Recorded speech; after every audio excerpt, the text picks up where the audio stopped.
So, you know you're dead, right? You're dead because you're clever. A lot of people are dead. Very clever people.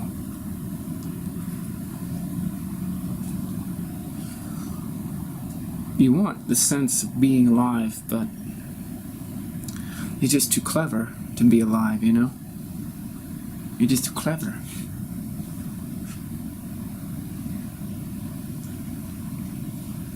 When you're clever, you're dead. I know that people don't realize that because the sense of being clever is the sense of being superior. But when you're clever, you're dead.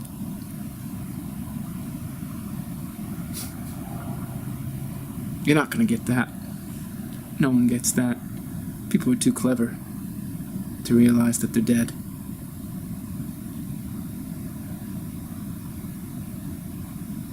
It's okay, you know, you just keep on dying and you keep on being dead. And then someday you realize, oh, I'm just a little bit too clever for myself. I'm always able to outwit myself and outwit the people around me who are also dead. Clever. Very, very clever. So what we're going to discuss today is how to die to being dead. How to be so clever as you're not locked in your head. And one of the first paradigms, so to speak, and it's such an ugly word, paradigm, because it's so misused, casually used, nonchalantly used. But we'll use it, and then we'll die to the use of paradigm.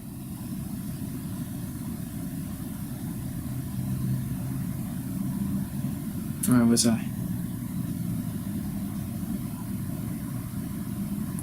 It's very hard to be alive in this world. There's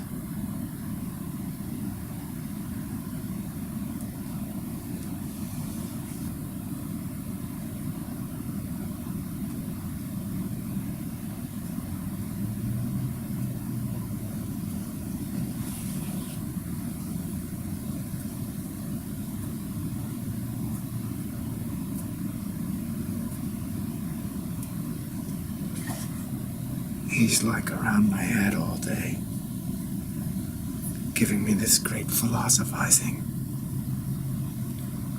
about being alive. It's like the priest from the pulpit, the solemnity of death, about how to celebrate life. The solemnity suffocates me. It's supposed to bring me alive. How did he get on both sides of my head at once?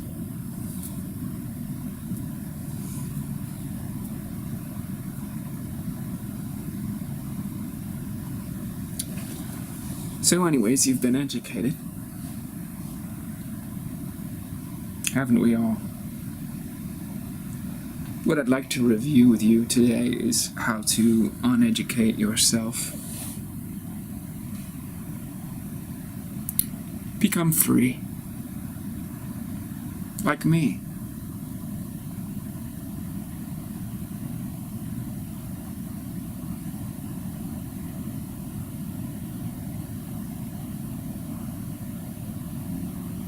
I don't think that I'm ready for the training, actually. I don't think I'm ready. Well, nobody's ready to go toe-to-toe with God. You have to go deep inside yourself. You have to become so sensitive to your own heart. You have to look at your thoughts. Why you feel what you feel.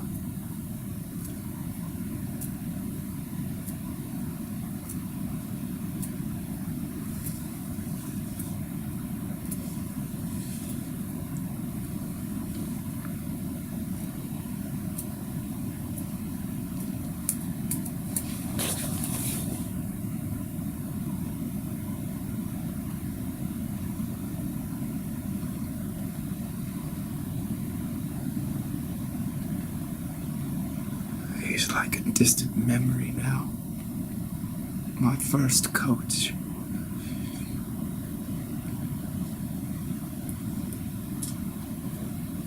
So many cliches. He seems so distant and superficial.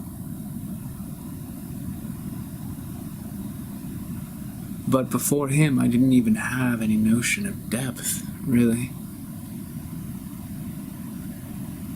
I just heard this.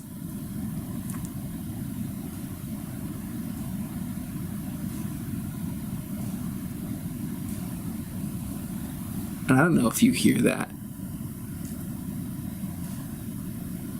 But it's the sense, this exterior thing trying to get in to my skull. It's the superficiality of his words that are like punching my skull. At least he taught me that.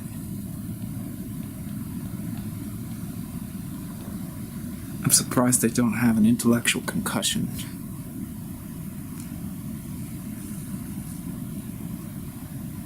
That was about 10 years ago.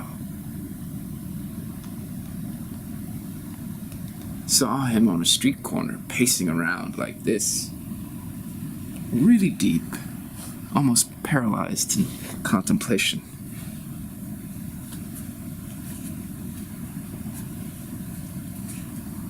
And on one hand, I felt sorry for this man, but on the other hand, I didn't know why I felt sorry for this man. Because he was clearly self-absorbed, but also at another level. So I just stood on the curb and I watched him walk in circles.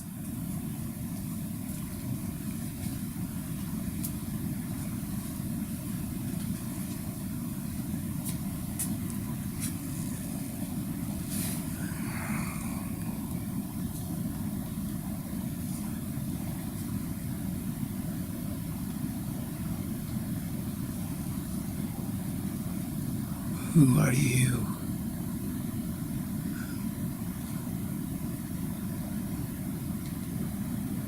Who are you? And what are you doing looking at me like that? Have you come for a lesson, young man? The first lesson today is we're circling the great problem of life. Circle with me a little bit. In the center of this circle is the great problem of life. The center of the circle is the great problem of life, and we circle the great problem of life.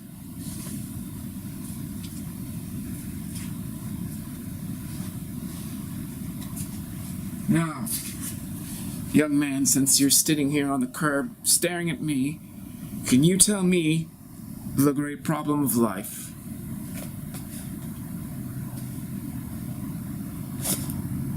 I don't know. Well then, you can come circle the great problem of life with me.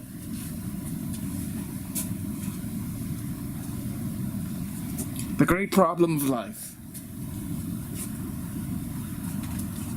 The great problem of life is that there is an abundance of sensitivity with nothing better to do than circle the great problem of life. This erotic charge, this orgasm with nowhere to go. So we circle the great problem of life, looking for that golden moment of ejaculation that brings us toe-to-toe with God.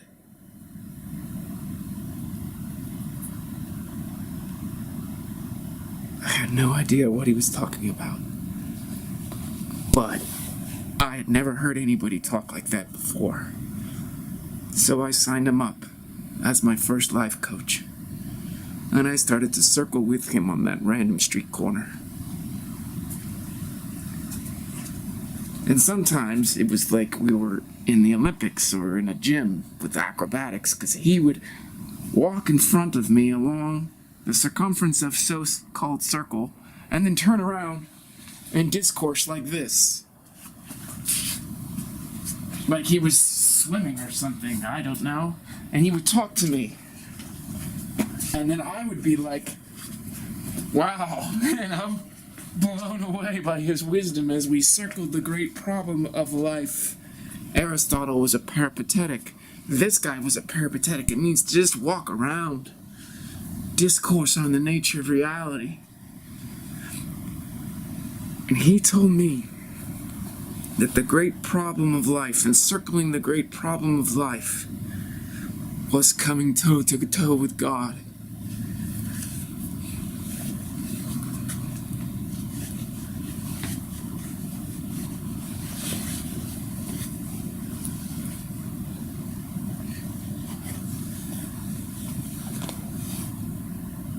Would you care to circle the great problem of life with me?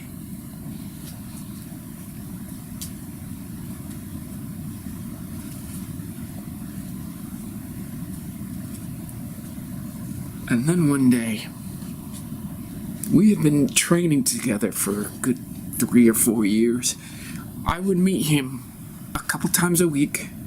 It didn't even matter the day, because there he was. I don't know, maybe he was a trust fund baby, because I don't think he worked.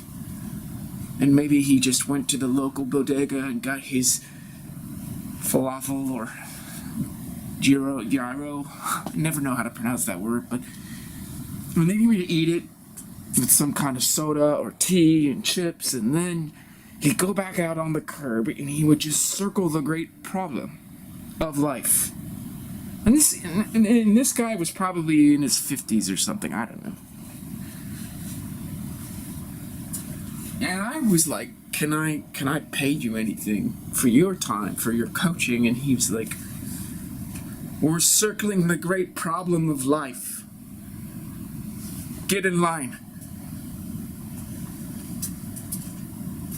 And of course, whenever you see someone out on the street just circling the great problem of life,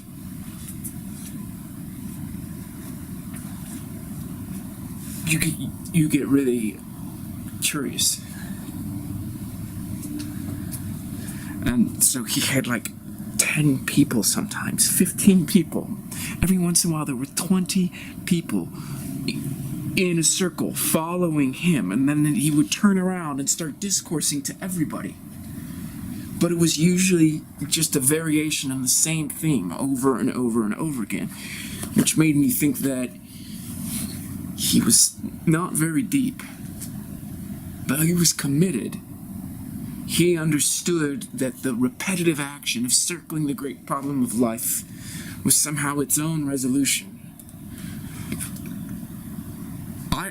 I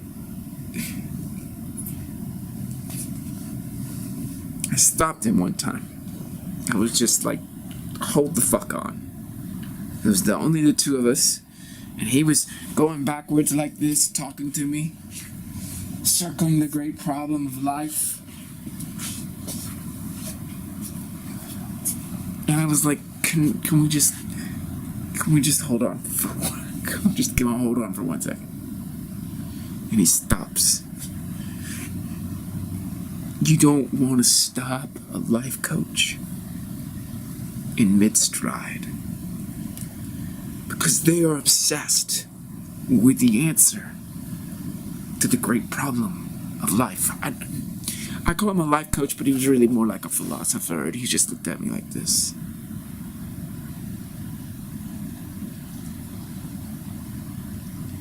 Are you going to be clever now? Is that what you're going to do? You stopped me. Are you going to be clever now? You're dead. You want to go toe to toe with God, and you're dead. You're clever. You're dead. You're in your head. And that's really the problem I had with him. Is that he was kind of anti-intellectual. For me, cutting off my intellect, it's like cutting off my cock. I don't want to do that. But he just felt like everybody was so clever. And I'm like, can we not have a mind at least? Do we have to throw our mind out? And then he wasn't one of those kind of people who says, we have to get out of the head and get into the body. Wasn't that kind of guy. His thing was circling the great problem of life. Like it was a mantra or something like that. But it was just a movement. It was a repetitive movement.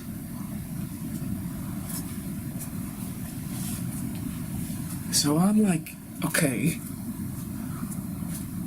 what is the great problem of life? And of course, he's not even going to answer me when I ask him the question. He doesn't even have respect for the question, because he thinks the question itself is just being clever.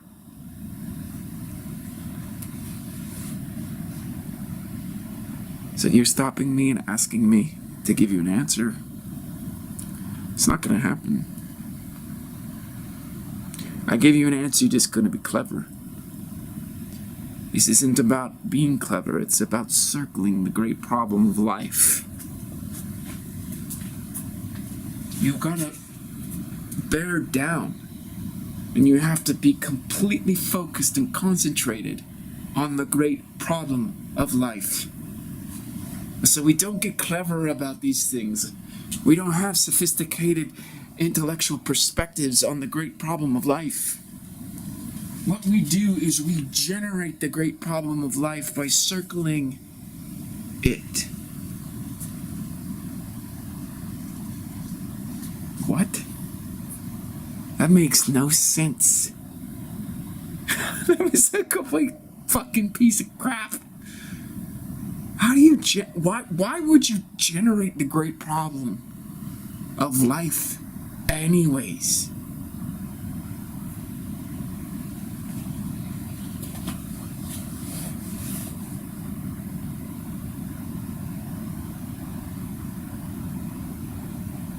You came to me a few years ago. You were on that curb over there like all these other people. 50 people are watching me. I took you in as a student and we started circling the great problem of life. And now you're trying to tell me that you don't even believe that any of our circling over the last few years has anything to do with anything at all? I'm taking you toe to toe with God. This right here, this center of the circle, this is God. This is the orgasm. We generate it. It's like a cyclotron, a centrifuge, the centripetal motion, concentric circles. All the power is here in the center, and we simply walk around it. Now get in line, back in the circle, young man.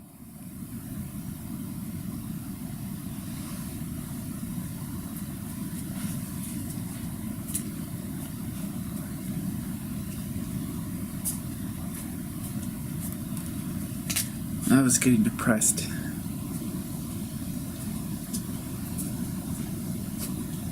I felt really dominated.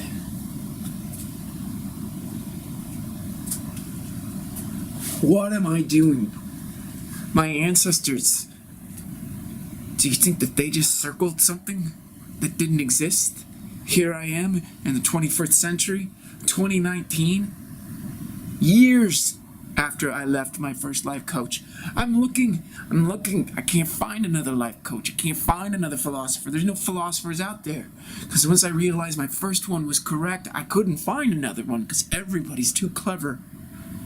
And nobody, as far as I'm concerned, has cracked the code.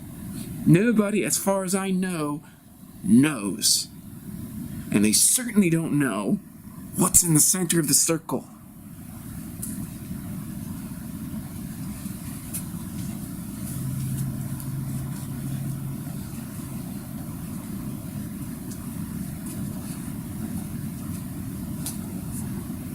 I think he's passed away. I haven't. I think he has. I haven't. I think he has. You're wrong. I'm still here. In the center of the circle. Oh God. I'm just gonna have to start circling the opposite way, because the truth is I've always been circling the same way, and I knew that one day I'd have to turn around and start circling the other way.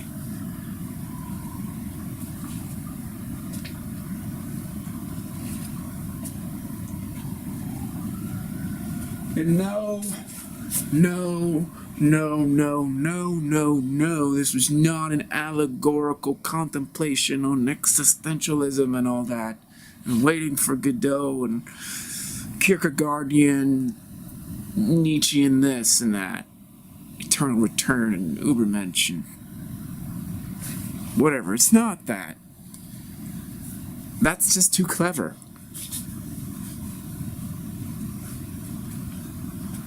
There's something here. Right here.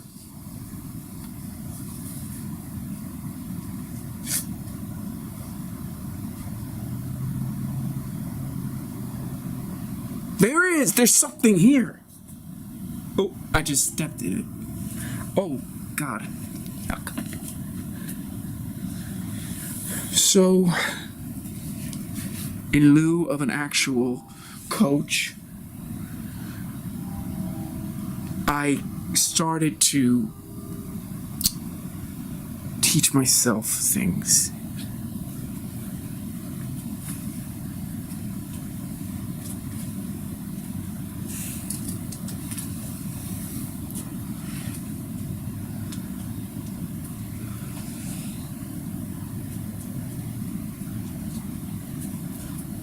I started to teach myself how to not be so concerned about things that were beyond my control, and I just decided to keep circling without any attachment to the results.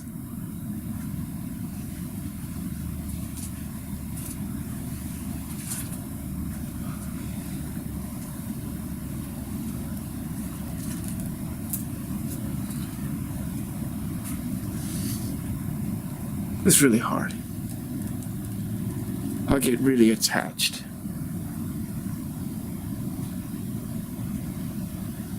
And I wonder about him.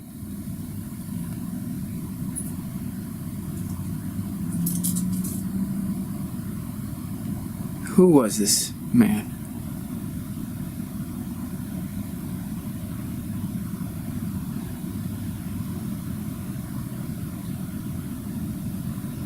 Why was he so obsessed? What the fuck?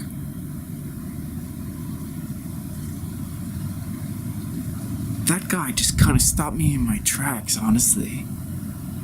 I've never met a single person like that. Because most of us, we're kind of circling, you know?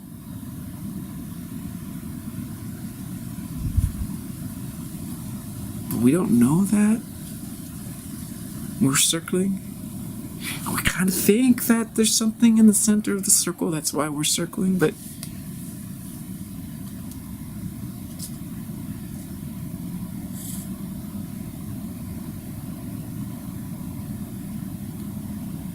for him, I mean,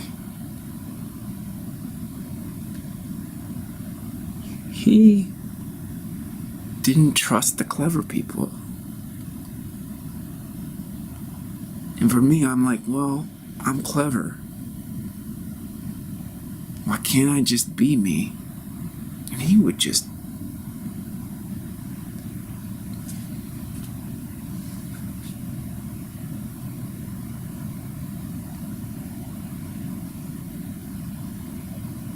You're not gonna find the answer, son.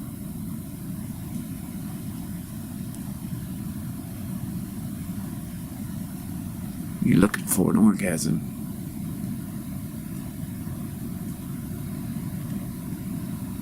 No one ever found an orgasm by looking for it.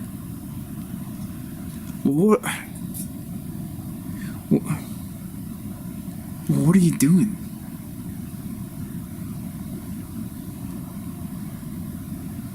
What am I doing?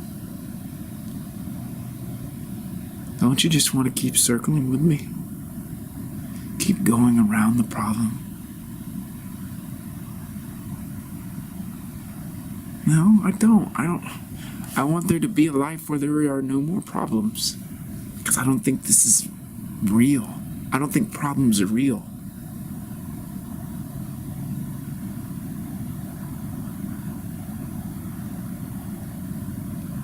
That is it, isn't it? That is it. You just said it. You don't want there to be any more problems, and that is your problem. You're so damn clever. You don't even see that that is your problem. So you're circling the problem as a problem, but you're too damn clever to know that's what you're doing. So just start circling with me.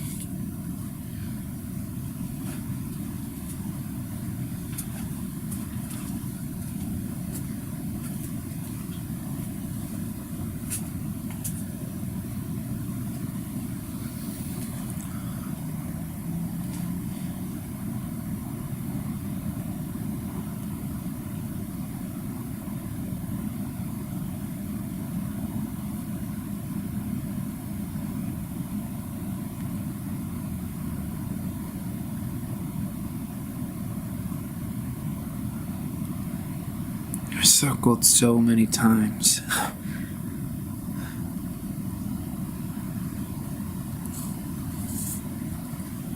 After a while, the coach, the philosopher, he's gone.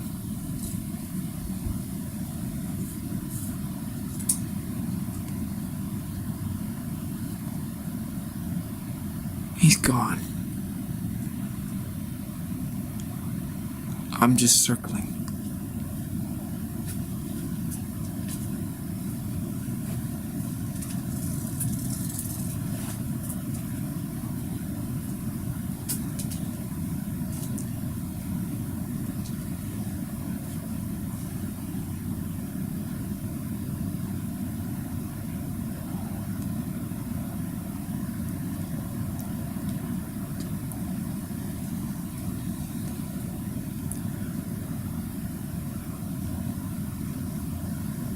Is it true, you think?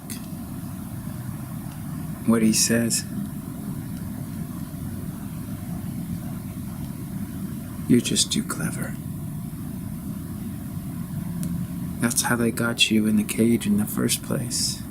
They made it the cleverest cage.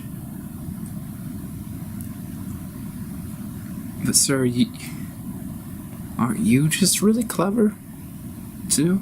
The way that you kind of are too clever to be clever.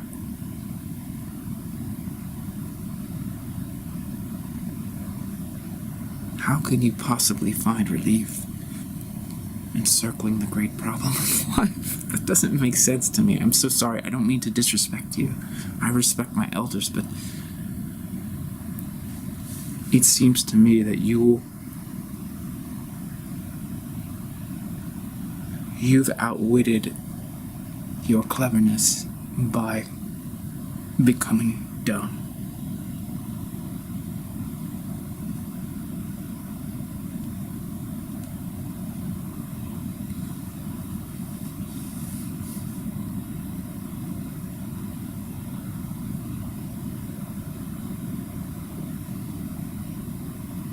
I'm not dumb.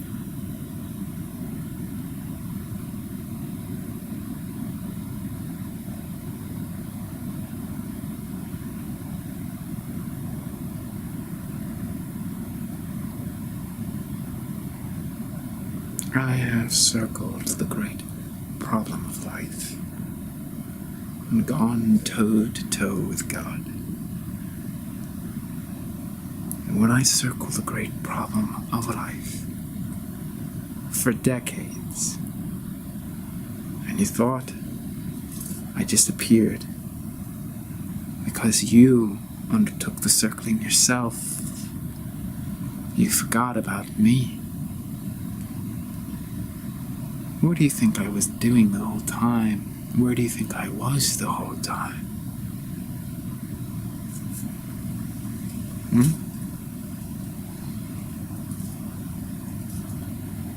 Who do you think you were circling, Mr. Clever? All numb and dumb, Mr. Clever? Who do you think's the clever one now?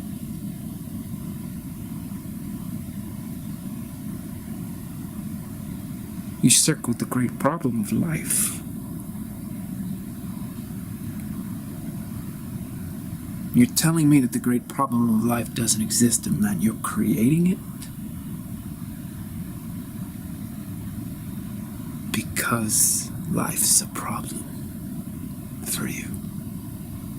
And because life's a problem for you, you come and you find me, and we circle. And that's a problem. And that's what you, grasshopper, you don't understand that. But what I'm telling you is the reason that we circle the great problem of life is because we're just going to create that problem, that futility, that uselessness, that meaninglessness, that nihilism over and over and over and over and over. And what happens is that when we circle the great problem of life and it becomes such a problematic orbit over and over and over and over and over and over and over, what happens? The student becomes the master. But how does that even happen, you wonder? I really have no clue. Of course you have no clue. Because you haven't become the problem. You will only become the problem when you circle the problem.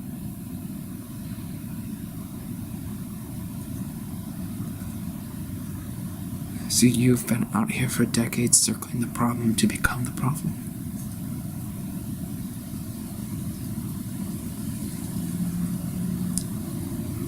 When I am the problem,